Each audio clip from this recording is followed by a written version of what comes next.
Tangis histeris Nurul warnoi kepergian lakinya, Wijaya Saputra, warga Jalan Pasiran, Kelurahan Silabranti, Kecamatan Seberang Ulu 1 Palembang, yang tewas dibacok oleh wong tak dikenal pas ngelintas di Jalan Jakabaring, Kelurahan 8 Ulu, Kecamatan Seberang Ulu 1 Palembang.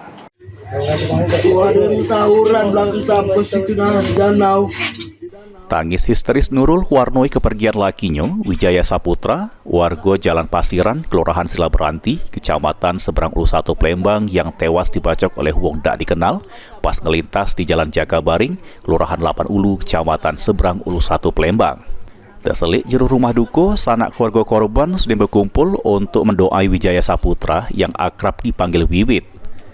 Menurut keterangan Nurul, pas laso dalu tadi, lakinya dibawa wong dengan kondisi berdarah, sehingga langsung dibawa ke Rumah Sakit Muhammadiyah Palembang, namun nyawanya tidak bisa ketolong lagi. Ditambah kenyo peristiwa naas yang nimpo lakinya ini terjadi pas sang laki nak balik ke rumah dari pergi bersama anaknya. Tiba-tiba di TKP datang pelaku yang langsung nuja pahanya. Sempat dibawa uang. Balik. Uang bawa ya. Terus? Sudah, pas dijenguk, lacak keadaan darah galau. Itu. Langsung bawa ke rumah sakit. Dia balik dari mana, Bu? Pak, dia nyari duit, Pak. Dari duit ya? Jualan. Jualan ya, dari jualan. Nah, pas dari itu sudah posisi lah dibawa Iya, uang dua bawa dia. luka.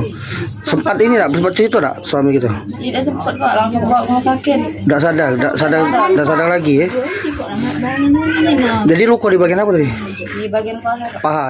Sementara itu Kapolsek Seberang Ulu 1 Palembang, Kompol Alex Andrian, membenarkan peristiwa tersebut, yang mana pas kejadian korban Wijaya lagi ngelintas di TKP sehingga jadi korban pembacokan.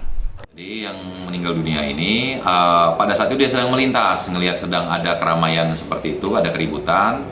Jadi memberhentikan motornya, ingin tahu ada apa. Ternyata ada salah satu pelaku yang mencoba melarikan diri dari keributan ini mengarah ke si almarhum korban.